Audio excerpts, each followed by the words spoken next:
众朋友大家好，欢迎收看3月28公司台语台下晡新闻，我是陈淑君。咱先来看今仔有甚物新闻重点。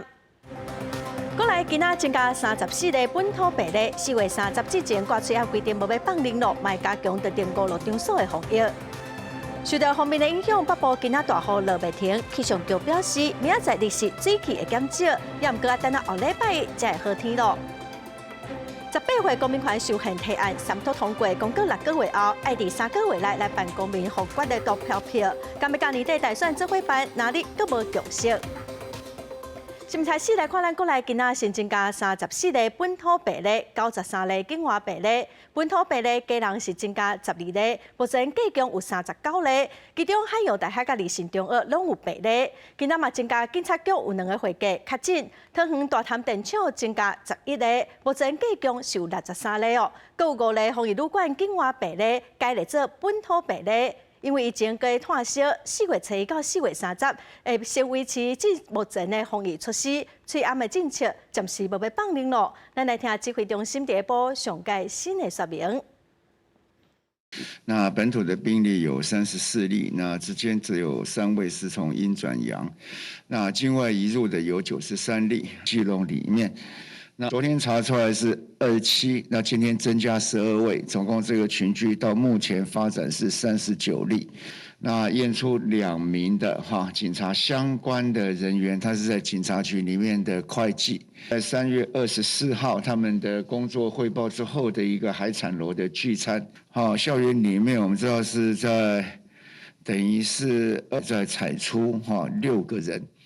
那这6个人到目前看起来是散发的有不同年龄层，原来是有52名，那现在又增加了11名，所以这个职场的群聚，总共现在是63人，这个5例的境外移入那改判作本土的案例，所以我们大概4月1号起到4月30号，相关的防疫措施不变。当然跟上个月说是不变，但因为我们前2天已经先变过了嘛，就是宴席不得逐桌敬茶敬酒。咱国内昨本土病例一口气增加83例哦，今仔佫增加34例。也毋过专家是表示讲，确诊人数的济少已经无介重要。台湾应该爱学安怎甲病毒共存，重要的是爱确定讲国内抗病毒的药物敢有够，老大人的疫苗注射率嘛至少爱到9成，才袂亲像香港当前死亡的人数遮尔济。国内新冠本土疫情有警报，日前一日增加83例，而且是各县市多点爆发。从今年以来，单日确诊数升悬。有专家表示，目前流行的奥密克戎传播力非常强，台湾需要学习安怎甲病毒共存。好在在目前重症甲死亡案例真少，若无走向开放，犹原是大关键。如果你把你的眼睛放在这个每天有多少人被感染。那这个东西你如果看的话，你就会担心。可是你如果把眼睛放在每天有多少人重症，有多少人需要住院的话，那你就会看到不一样的事情。另外，也有学者认为，中国疫苗注射率目前第1剂大约8.3%，第2剂大约7.8%，第3剂追加针也无到5成。为香港经验会当看到。若讲要拼开放国门，疫苗注射率是真重要，尤其是长者做疫苗，会当预防重症甲死亡，也会当避免医疗容量崩盘。呼吁长者赶紧将疫苗注好注满。长者有没有打疫苗，就是生跟死的分别。如果哪一天这欧米孔病毒进入在台湾，有比较大规模的群聚感染的时候，难免还是会有一些长者会受到感染。专家强调，只要提悬长者疫苗注射率到9成，台湾都袂变成第2个香港。另外，也有建议中央应该量早确认口服抗病毒药物敢是有够，同时要求资方或或者医工疫苗注射率提悬，多方面来防治，才会当有效控制疫情。记者综合报道。基隆市长林佑昌今仔公布第二届 PCR 结果是阴性的。医学会执行长王必胜嘛，甲基隆市政府召开防疫视讯会议。今仔基隆是阁增加12例确诊，离线高中有来学生囡仔确诊，基隆警察局有2个会计胃着病。另外，针对警察上班时间出去啉酒，结果胃着病，警政署长甘家庆是表示遗憾甲切心魔，嘛强调讲这段时间基隆的治安绝对袂有任何的空隙。基隆小吃店确诊的个案一直增加，除了讲基隆市的警察局人员小心抓去画着，二线高中嘛有学生嘛有确诊，海洋大学嘛有师生确诊。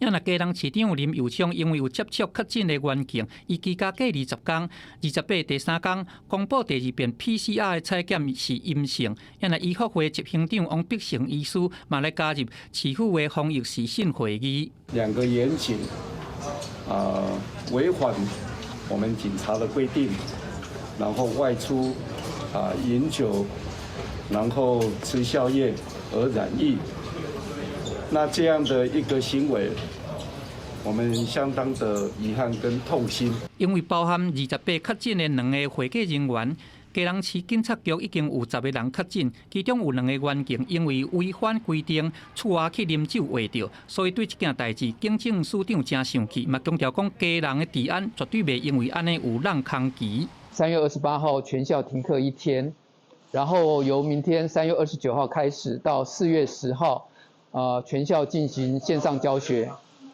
那其他的会依 CDC 的通知，按照防疫规定来办理。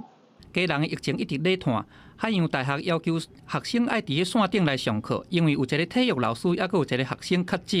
校方因此宣布讲，规校采用线顶上课，请学生家己伫个厝内学，唔通入去校园。记者综合报道。桃园大潭电厂群聚案又搁继续传烧哦，即马搁传出11个人胃着病，目前计共已经有63个人胃着，其中滨镇一间国小学生嘛确诊，学校停课10天。另外，受到大潭电厂新丰的移工宿舍疫情的影响，新德县、德北、新丰2个所在嘛有来班，移风性停课1天。大潭电厂群聚案继续传烧，桃园市政府日前扩大课例采检130人，搁传出确诊。它有3个工区，那基本上是独立的，不过人员还是会有接触到，因此进行了扩大的匡列采检，那有新增个案，那下午我们会来说明。其中一对着病的爸仔囝、查某囝读平镇某一间国小，学校日白起停课10天，预定4月7日恢復到校上課。學校也做分流安排，透早進行全校420位師生 PCR 檢測。今天就有做分流的那个安排，然后请学生依序回学校来做 PCR 检测，包括我们师生采检人数大概420个左右。中立一间国小也传出有职工确诊，初步晓得只有接触师长已经通知采检，学生上课无受影响。另外，新德德北某一间国小传出学生家长确诊，所以学生所属班级日白有风险停课1天。它这个是发生在这个周末，所以表示这几天都没有接触，所以没有紧张啊。根据有调大潭电厂确诊移工集中住伫新丰乡员工宿舍，逐工坐交通车到大潭电厂上班，生活圈主要伫新德。新丰当地也紧急设置社区体检站，禁止疫情扩大。今天跟昨天下午都有做 PCR 的检测，那我也通知邻长，积极要求我们的村民来做检测。新德县政府教育局证实，受到大潭电厂新丰渔工宿舍疫情影响，新德县新北、新丰2地，包括国小、幼稚园补习班，拢总6个班级有风险停课1天。记者综合报道。再来看受到方面通过影响，透早北部开始落大雨。气象局表示，这波的东北季风明仔载日时会减弱，水汽会减少哦。也毋过拜三下晡到暗时，中部以北本来较热热的天气又搁要开始落雨，湿湿冷冷的天气一直爱到礼拜日咯，就爱等到后礼拜日才会开始好天咯。天气冷湿湿，雨阁落袂停，受到东北季风甲华南云雨东沙的影响，气象局伫早起针对11个县市发表这个大雨特报。到时还阁有强降雨，早起上介低温度出现伫个台中、大甲，干那12度7，中部以北、宜兰、花莲规工拢是较湿冷，估计爱到拜二29个日时啊，东北季风才会减弱，水汽才会变较少，规个雨势才会较冷湿。以东北季风的影响呢，到了明天的白天开始，整体的风场会转成由东北风转成偏东风，所以这个环境的基本上是比较回暖的状况。那台湾附近的水汽也会略微的减少。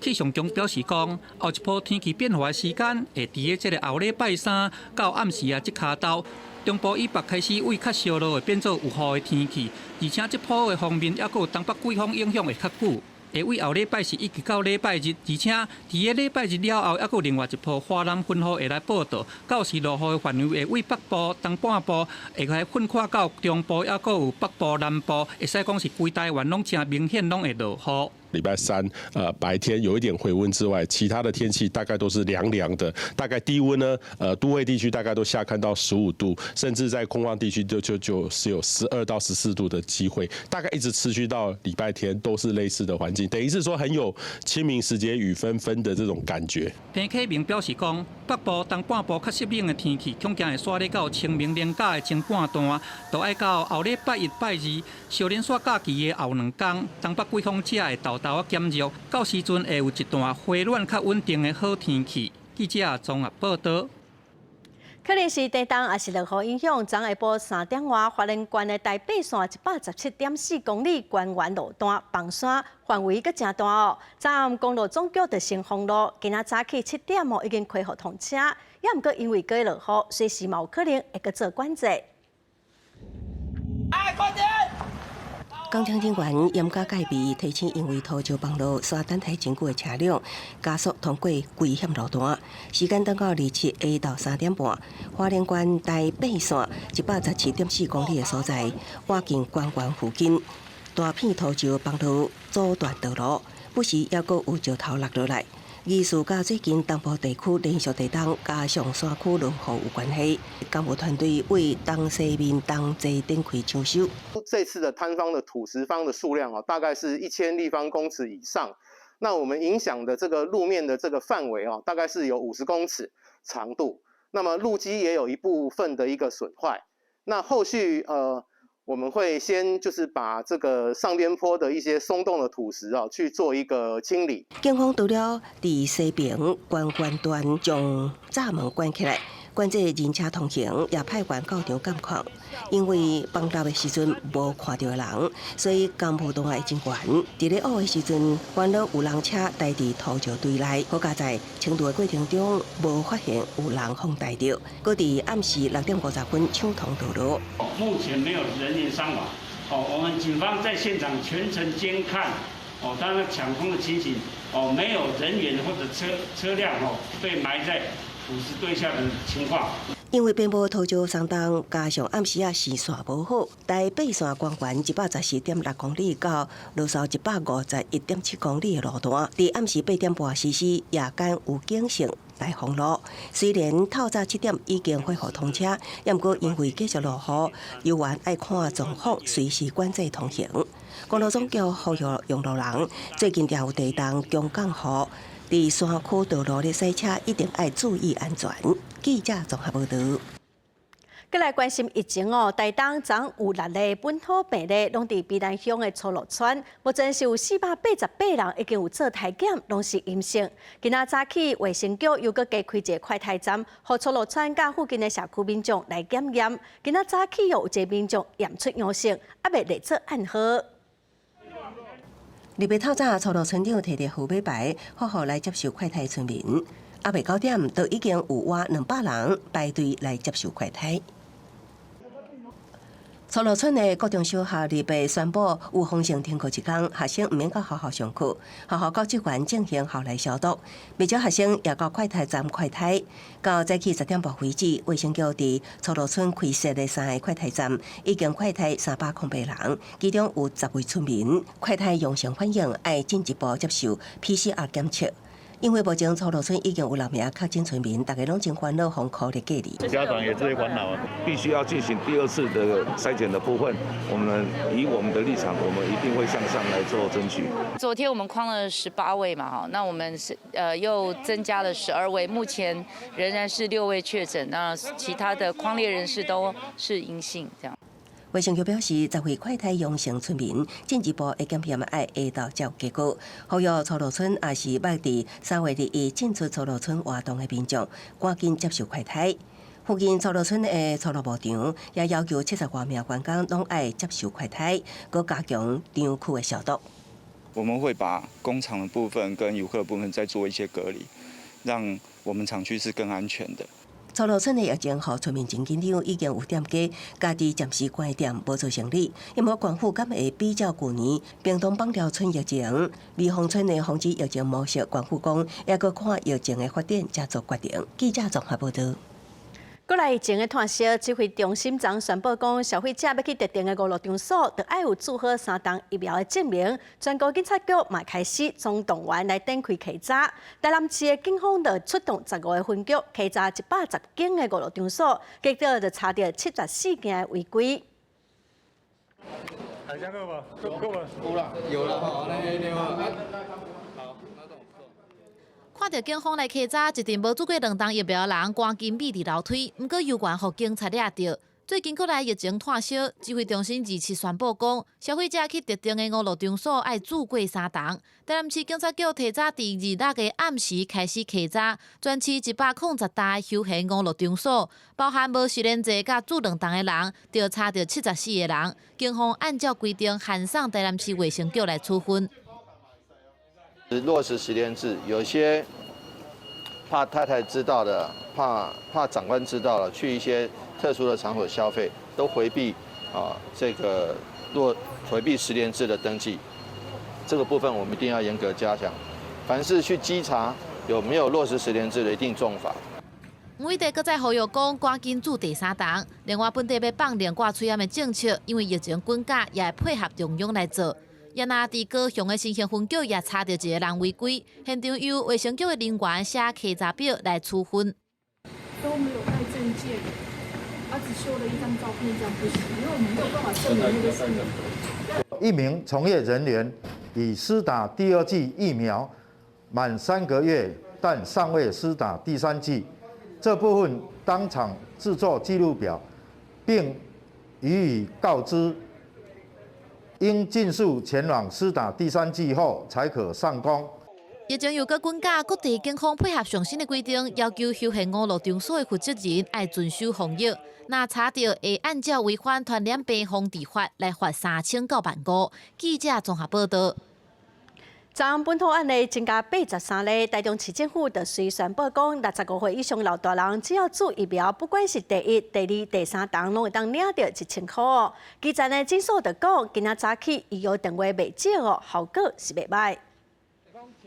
民众透早来到诊所报到，指名要注莫德纳疫苗。因为台中市政府宣布2月开始，65岁以上的长辈，也是原住民55岁以上，只要来注新冠疫苗，无论注第几档，除了会当领到中央的500块礼券，会搁再追加500块的现金，总金额来到1000块，是全台湾上悬的。你啦，就是大家互相配合政府嘛，较小心的，莫亲戚吧。另外，无分国籍户籍，即马民众只要注第3档疫苗，就会当得到1份福袋，内底是商店的拍折优惠，也有人为着这个福袋出门注射。非常好啊，因为可以保护，然后又可以领奖金，一种鼓励。小确幸就对。对对对。台中市目前的注射率，头1档是87%，第2档是81%，第3档是48%。市府推出奖金鼓励民众踊跃注射。搁再加上27，全台湾的疫情也悬，本土病例称到83例，是去年6月27以来第2悬的纪录。诊所表示，民众的危机意识明显提升，早起就接到真侪有约。是因为昨天国内的疫情大爆发，所以民众开始早上柜台的预约的电话就相当的多。于台中市合约院所或指定地点接种第1、2、3剂新冠疫苗，台中市再加码500元现金，为全国最优接种新冠疫苗方案。台中市鼓励大家踊跃接种，中培组疫苗领1000甲领福地措施会实施到5月中，也因为清明连假伫要到啊，卫生局呼吁民众赶紧注射，提升防护力。记者综合报道。3月23大地震，花莲玉里陆续传出灾情，安通部落的文件站的凉亭条仔断过，凉亭放弃哦。有民众就看到讲条仔甲条仔中只有一支铁枝尔尔，怀疑讲是头工点检料。花莲地检署嘛已经主动侦办。这是花莲玉里镇的安通部落文件站边仔的凉亭仔，23地震的时阵全放弃。详细一来看，凉亭仔的条仔内底拢干那一支钢筋尔，真明显无符合土木工程规定的数量。这个凉亭有很大的瑕疵，里面的钢筋以及水泥都是不符合它的工程的那个构造嘛。较在地震的时阵，无人伫咧凉亭的下骹休困，若无厝顶遐尔重，放落来底着人一定会造成伤亡。不过，这款工程的品质，当初是安怎验收过关，敢有偷工减料？花莲地检署已经介入调查。花莲地检署已经分案侦办，于26日指派检察官与廉政官前往勘验现场，后续将扩大调阅相关工程资料，查明有无工程弊案，以维护民众安全使用公共设施之权利。不过，这个凉亭已经起真久啊，尾也嘛捌整修过，所以是倒一个单位负责发包、负责起、整修、管理，还佫有产权等等。检方阁会向玉里镇公所调资料来比对，才会当厘清是啥物单位伫咧负责。记者综合报道。这礼拜台电会公布上新的电价，外界认为受到通货膨胀的影响哦，政府应该要求暂时唔通起价。也毋过，民进党立委认为，国际油价佮拖团的计数是一直起。今年2月台电得了640亿，特别是资本业的一半咯，所以认为工业用电应该爱先起价。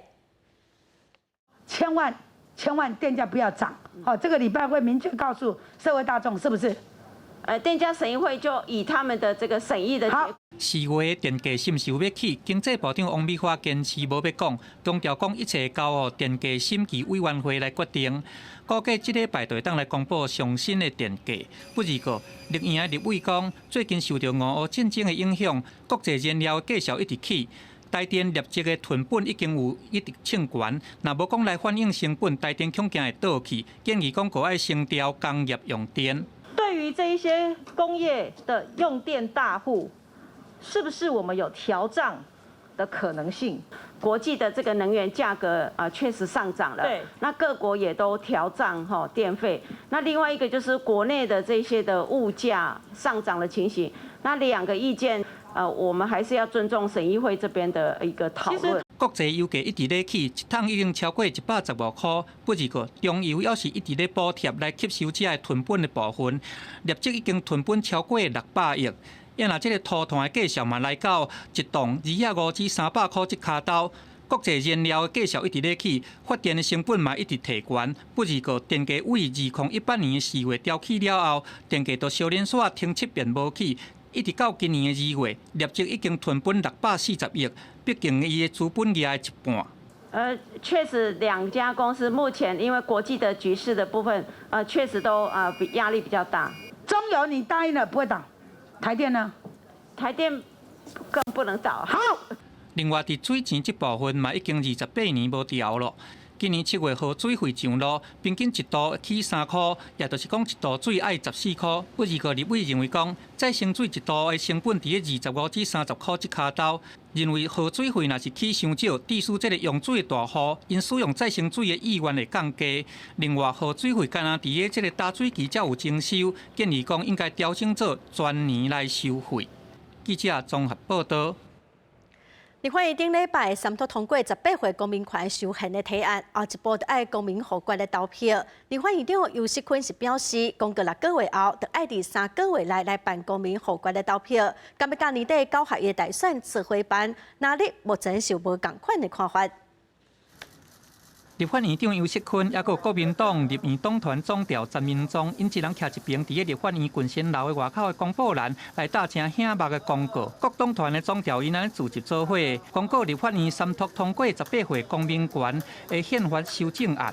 不但是17年来的第一次，而这一次的修宪案跟过去不同。公民户籍可以说是台湾历史上第一次用公民户籍的方式来让修宪案能够生效。尤锡坤表示讲，从3月28到9月28这6个月时间来完成公告了后，会送交予中选会，并且伫3个月内举行公民复决投票。假使若是得到公民的1/2同意，安尼就会当来完成修宪的程序。不如个公投到底是不是要来拔大选？南绿的立委还搁咧抱无同的意见。民进党过去强烈主张公投不能绑大选，这是民进党的意见啊。所以国民党绝对没有打假球。刚才曾明忠讲话完全颠倒是非啊！过去当然公投和大选是一回事，修宪是一回事情。修宪是公民互决啊，这个是公民互决的啊，公投路线，而且门槛这么高，一定要大选绑在一起啊！为着公民复决到底是不是要来绑年底9合1的大选？国民两党立院党团总调伫镜头头前针锋相对。另外，国民党的立委谢依凤伊嘛提出伊的想法，伊表示讲，毋若赞成18岁公民权，其他亲像参考美国，甲总统参选的年龄降低到35岁，也阁有落实无涉及的投票，国民党拢应该爱继续来推动。记者综合报道。台铁德鲁固事故已经伫要1档咯，早起有受害者到立法院陈情，因讲各50成的受害者也未和解哦。嘛指控讲顶礼拜本地是要甲交通部长王国材当面协调，也毋过部长煞放因分照。王国材早起嘛到现场表示讲是时间的安排有颠达，表示讲明仔载下晡会来召开协调会。台铁德鲁固自强号伤者的代表，虽然当地的落雨，也是去立法院头前陈情，伤者要求讲。要甲交通部长王国材面对面沟通，还佫控诉原本顶礼拜应该甲部长见面来会谈，说是去用放分照。但是太鲁阁的事件过去了将近1年，伤者也足足求了他1年，他到现在连一面都不愿意见。台铁的改革一直失灵，相同的事件一再重演，死伤更为惨重。我相信失控的不只有台铁的安全。还有台铁的文化和制度。交通部长王国材亲身去伤者陈情的现场，解说顶礼拜并不是超工要取消见面，是安排人无约好势。伊答应讲，拜二下晡会甲伤者面对面来沟通。明天下午3点我把时间都留下来，我会倾听大家的声音。立委嘛批评台铁，伫德鲁固自强号事故了后，主要是由台铁来负责甲家属谈和解。不过到当伤者敢若有一半的人签和解书，因认为台铁做代志无够尽心，嘛互人联想安全解决效率的问题。另外，针对台铁企业工会，讲5月7日要发动休困，无爱配合加班。交通部表示，目前持续开内部会议，讨论交通部版本的公司化条例，也佫有工会版本的差别。初步检视，伫12条内底有5条会当佫做修改，来扭紧双方争吵的所在，嘛会持续来协商。记者综合报道。再来看最近两岸的局势是真紧张哦。国安局长陈明通今仔强调讲，伫总统蔡英文的任内，中共未拍台湾。也毋过伊嘛讲，国安单位最近收到的情报是比去年佮比去年增加3倍外。嘛传出讲，国军伫去年有成立专案来演习保护总统、副总统的安全。也毋过立委是质疑讲，总统蔡英文佮副总统赖清德几啊届拢共台，这实在是真危险，嘛真无应该。乌俄冲突牵动台海局势，两岸敢是将不也需要开战，真受关注。国安局长陈明通日背指出，中国武力犯台是阳谋，毋是阴谋。若要动手，绝对是全面犯台。也毋过，伊再次表示，总统蔡英文任内未爆发战事。也毋过，国防部提高警觉，原本驻守外岛的海流啊，传出调回台北守护淡水河。俄罗斯没有好的准备就打得哩哩啦啦啊，所以我相信老共他更要是审慎啊，不轻易动武啊。那另外一点，我们当然整个军事的被部署，从乌克兰事件可以看得出来，我们怎么精进自己啊？对，人家有攻，我们要有防啊。两岸情势紧张，国安局单位得到军事武警征资数量，去年比去年加3倍，所以传出国军去年启动护安专案，包括开设指挥所、高进驻。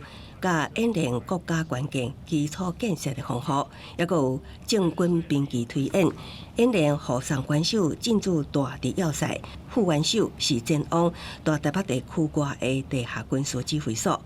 国军超前准备，严过立委即期，总统、副总统过去有几摆讲台，恐惊会提悬强军斩首行动的危险性。总统、副总统出席的任何活动，我们都会审慎评估，做出最好的建议，并且会依照特勤条例的相关规定，做好所有安全的工作。另外，俄罗斯入侵乌克兰受阻碍，蓝明通表示，俄乌战争就像9·11事件改变美中关系，中国会把握机会，也毋过台美之间有台湾关系法，美国介入搁较深，所以中国会搁较谨慎评估公台。记者综合报道。前高雄市消防局的消防员齐国尧捌发起消防员工作权益的游行，后来消防局42支的升阶免职。齐国尧提出行政诉讼，也毋过是败诉，所以决定要申请释宪。有真侪民间团体今仔是开记者会来声援哦，明仔载宪法法庭会先开辩论庭。破除警消特别权利关系，保障徐国尧。发行为警消权益。民间团体以行动，甲高雄消防局警队员齐国尧相挺，因为因无法度接受齐国尧替消防人员争取合理工时，发起第一场的游行了后，去互消防局以各种的理由密集处分，落尾甚至去互洗头路。它正是一个国家认为你不守纪律，但其实你是一个体制吹哨者的结果。所以，我们今天在捍卫的不仅仅是一个基层消防员，他是否能够复职而已。而是基层的公务员到底能不能够吹哨？他见证了长官如何滥用行政惩处的时候，基层公务员就只能被迫服从，让其他的消防员人人自危，而产生了寒蝉效应。2012年，迄当阵也是咧做消防人员的齐国尧，为着争取工作权益，去街仔路游行，而且提起工时的诉讼。然后煞伫咧短短的3个月内，虽然煞封记大告、小告、甲新界等等的处分，累计拢总有42支新界方免职。为着甲工课保护条，齐国尧用尽所有救济方式，拍行政诉讼败诉确定了后，申请释宪。其实能在宪法法庭就是大法官愿意承审这个案件，我就觉得很不容易的。那当然希望最后的结果是好的。齐国尧表示，伊替消防人员发声，想要到煞去互洗头路。即届为着免这案申请释宪，宪法法庭会伫咧29召开辩论庭。齐国尧甲政府主管机关会针对警察人员人事条例内底免职相关的规定，敢有违反宪法平等原则等等的争议来进行攻防。记者综合报道。来看乌克兰总统泽伦斯基将接受罗西亚独立媒体访问，表示讲会甲罗西亚来讨论中立的地位，也毋过望讲有第三方出面作保，嘛爱全面公道通过。也毋过罗西亚政府却警告媒体袂使放送这段访问。另外，乌克兰嘛表示讲，甲罗西亚后一轮的谈判，今仔日会伫土耳其来举行。Гарантии безопасности и нейтралитет, безъядерный статус нашего государства, мы готовы на него идти. Это самый главный пункт. 乌克兰总统泽伦斯基27日咧接受俄罗斯独立媒体时事采访时阵讲，已经传好甲俄罗斯就和平协议内面中立国的条款进行讨论，不过爱有第三个国家做担保，相关条款也经过公道通过，对俄罗斯其他要求无意讨论。Денацификация, демилитаризация, вообще мы не обсуждаем это. Я сказал, что наша группа, мы вообще не сядем за стол, если мы будем говорить о какой-то демилитаризации. Это не обсуждается на переговорах. Мы не обсуждаем вообще.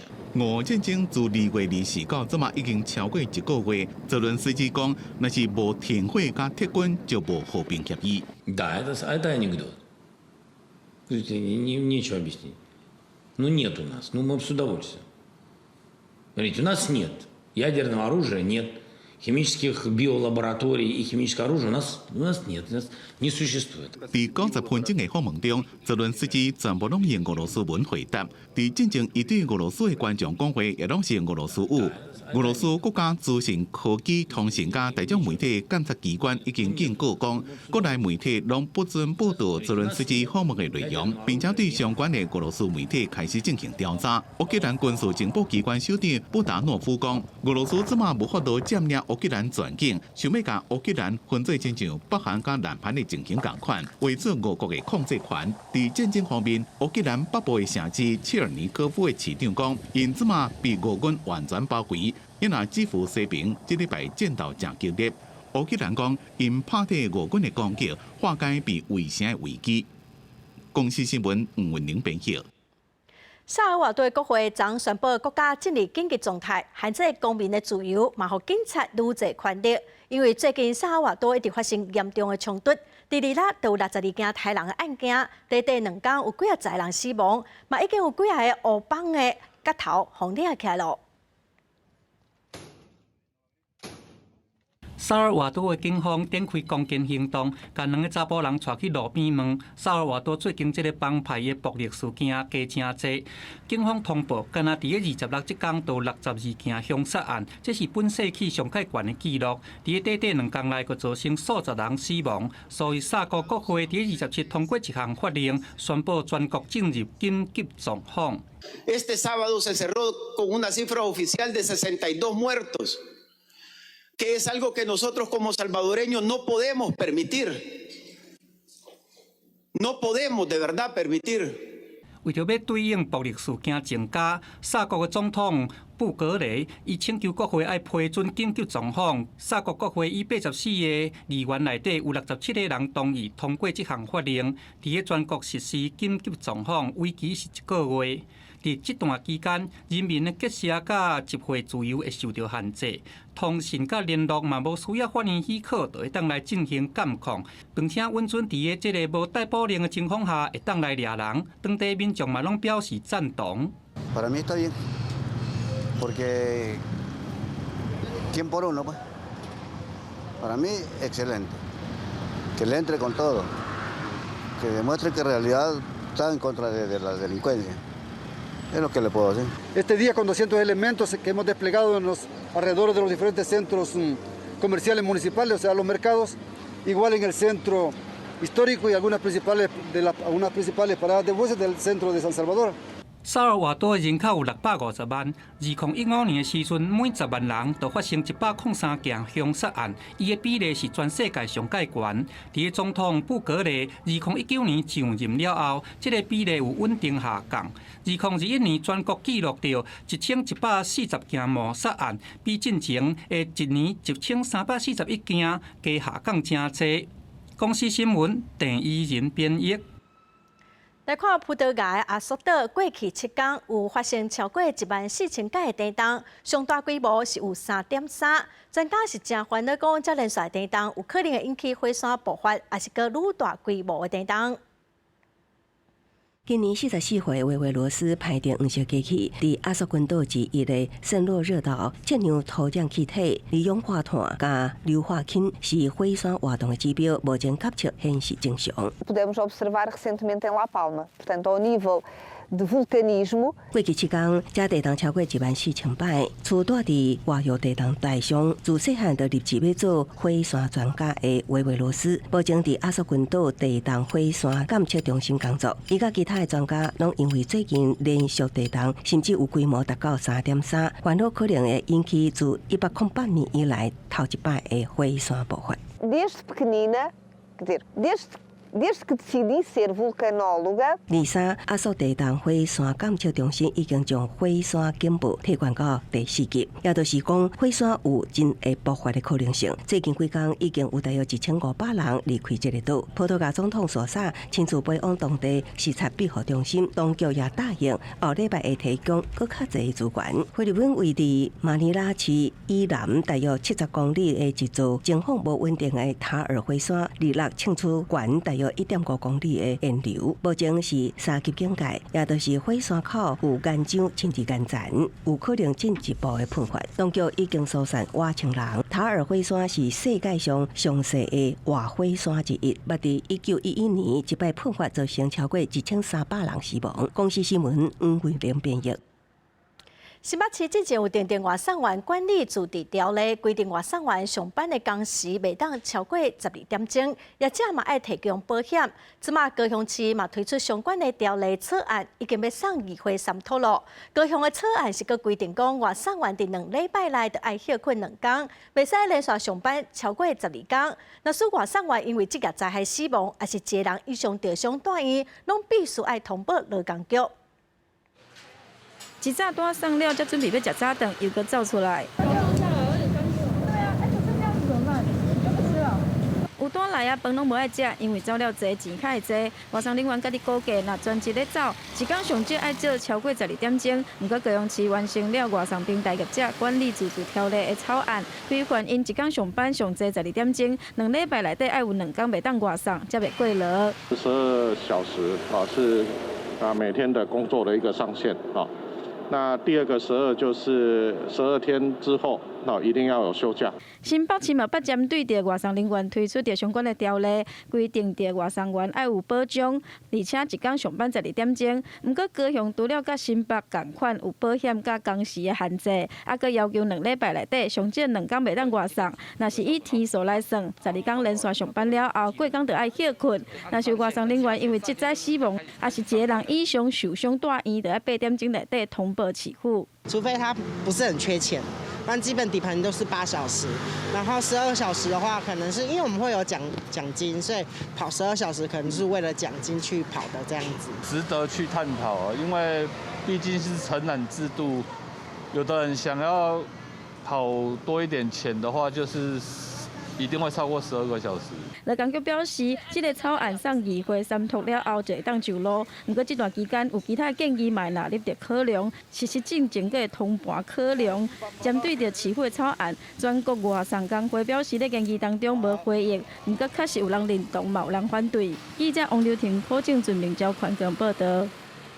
婚姻馆伫2018年规定，新设的跳舞场必须离一般徛街500公尺以上，离学校1000公尺以上。也毋过，最近婚姻馆议会又搁修正讲，只要跳舞场原本的面积地址无改变，申请新建、增建、改建就免受到距离的限制。好民众是真不满哦，今仔早起就去议会抗议。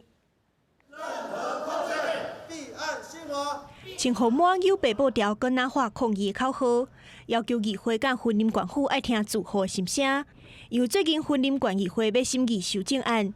若是跳舞场下规定，伫咧原本的面积地址无改变的情形下，会当申请新起也是改建来增加饲养的数量，引起在地居民的反弹。规定说离住家500公尺，学校1公里的限制，他希望说不能说这个限制要开放，说可以增建、可以扩建啊。不过安尼落顺，一定是影响咱生活品质。你去云林县看一下。我讲的旧厂是不是都在我们左右邻居？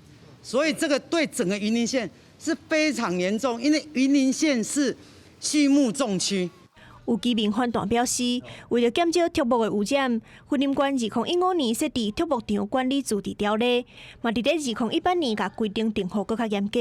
新的跳舞场就要离徛街500公尺，学校1000公尺。不过即马煞要审议修正案，互剧场会当带条件扩建。民众现在针对原厂扩建的部分，他认为可能现在目前的还是有一些疑虑，包括可能1倍的限制啦。所以说，我们针对这个疑虑的部分，我们会再来探讨说，是不是增加这个管制的一个措施，或要求它新设施的那个规范要达到更高的标准。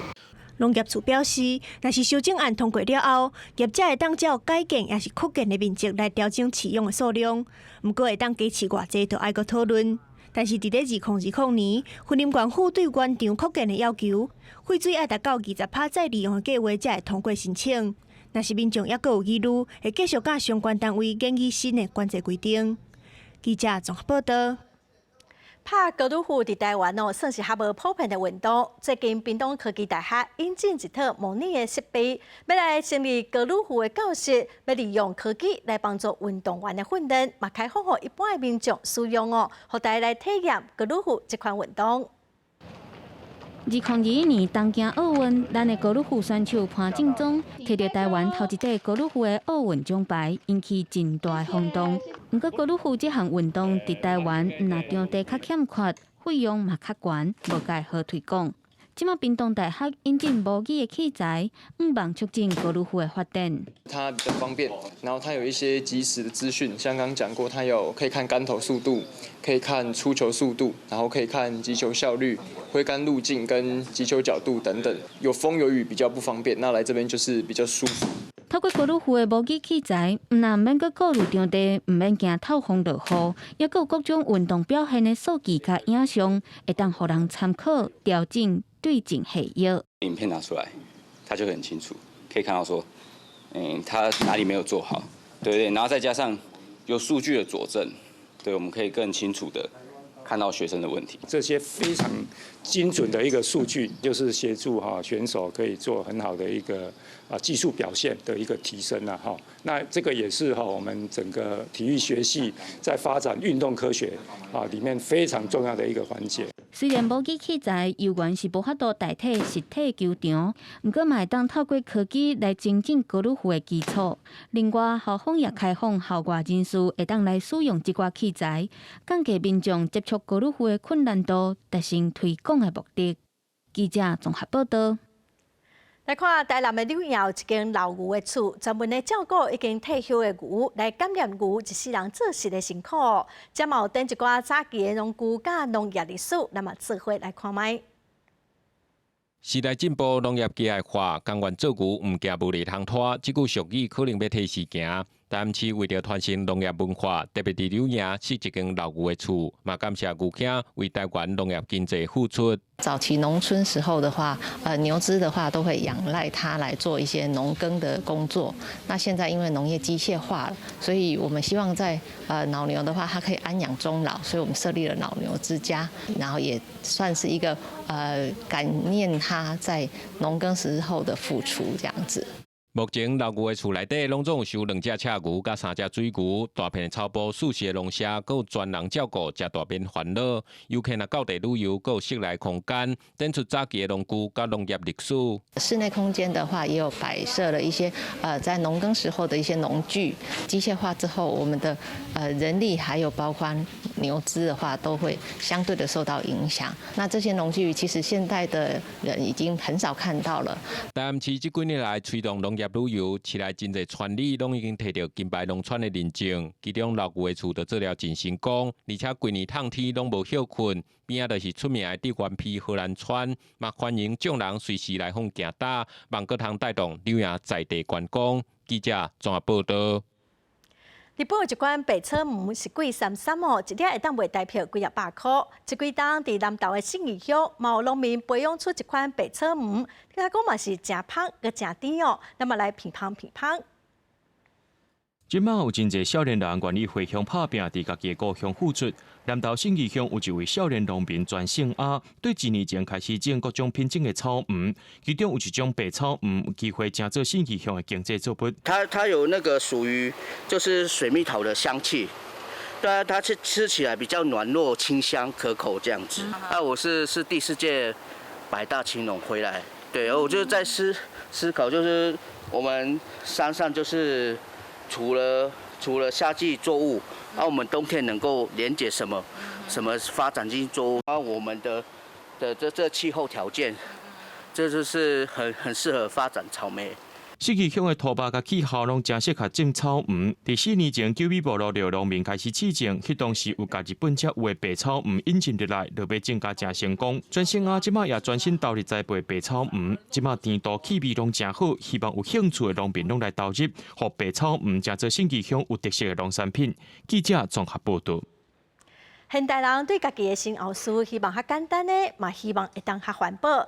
美国有几啊个州已经通过对肥皂、互遗体自然分解，变做肥料，回归自然。到伫美国华盛顿州的圣地，以36岁后生安德鲁着癌去年过身。上后生的时阵就到这片树林内面，因为因后生的遗体由环保队违法分解了，就也伫咧食。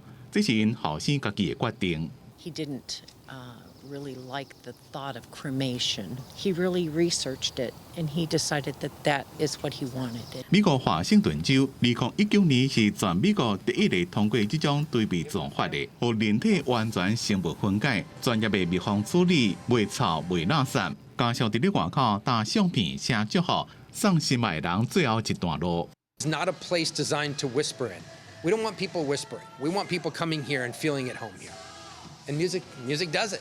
密封霜盖起来了，温度会提升到摄氏70度左右，互内面的微生物快速分解尸体甲内面的火、稻啊等有机物质。装内有感应器会当控制温度、湿度、气流，调整优化环境条件，甲村内骨头磨碎，1个月了就变做几落百公斤清气的土壤堆肥，一寡也伫咧专门的树篮内面，村里就互家属暂当期种花或者是做纪念，回归大自然。美国已经有真侪州通过堆肥分解法，不过平均计数要$5000，换算大票是10几万，计数有较悬，就看以后规模扩大了，计数是毋是当降来。公司新闻施惠中编辑。下半部的天气，咱来看各县市详细资料。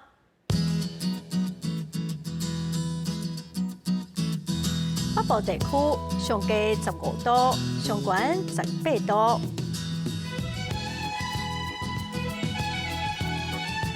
中部地区上低15度，上悬19度。南部地区上低18度，上悬27度。东部地区上低17度，上悬24度。华岛地区上低12度，上悬20度。再来看未来3天的天气。